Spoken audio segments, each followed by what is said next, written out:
Next మాలలందరూ YSRCP పార్టీకి ఓట్లేస్తారు. ప్రాణాలు అర్పించి జగన్మోహన్ రెడ్డిని ముఖ్యమంత్రిని చేసుకుంటాం. వైఎస్ఆర్సీపీకి మాలలు అనుకూలంగా ఉన్నారని చెప్పకాకండి.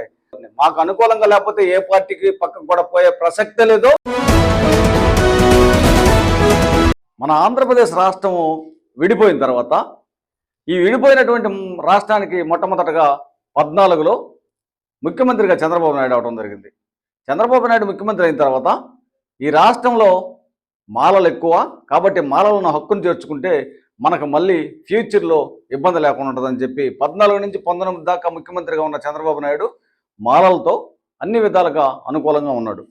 అయితే మళ్ళా మొన్న 24లో రెండోసారి విడిపోయిన రాష్ట్రానికి ముఖ్యమంత్రిగా చంద్రబాబు నాయుడు అయినప్పుడు రావడం మాదిగలను నెత్తికెక్కించుకొని ఈ దొడ్డిదారిని వచ్చినటువంటి ఆర్డినెన్స్ ద్వారా వర్గీకరణ చేసి కీలకమైనటువంటి పదవులు మాదిగలకు ఇచ్చి మాదిగల్ని హక్కును చేర్చుకొని మాలలు అయ్యా మేము మాకు అనుకూలంగా ఉండు, మా ఓట్లని మీకు మేము వేస్తాము అని చెప్పి హక్కురిస్తున్నా మోకరిస్తున్నా కూడా మీరు మాకొద్దు అని తోసేస్తున్నాడు.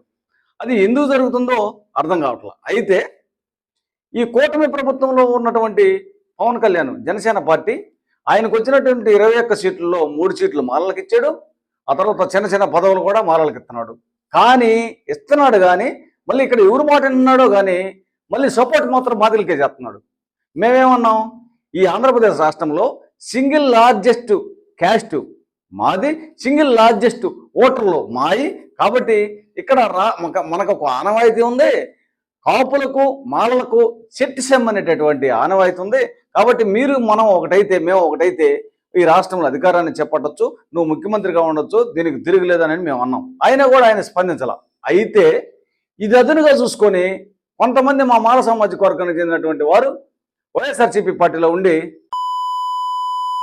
ఏం చేస్తున్నారు, అక్కడ జగన్మోహన్ రెడ్డికి, ఇక్కడ టీడీపీ పార్టీ చంద్రబాబు నాయుడు మాలలను తోసేసాడు, జనసేన పార్టీ అధోగతి పాలుగా చెప్పలేని పరిస్థితిలో ఉంది.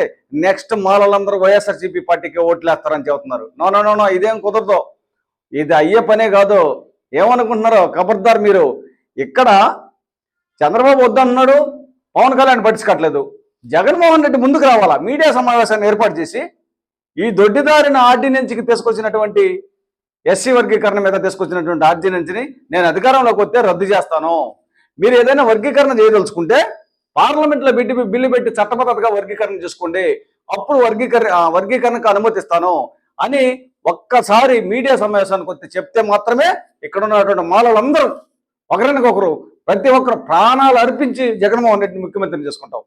అంతేగాని వీళ్ళెవరు వాళ్ళెవరో చెప్పిన మాటలని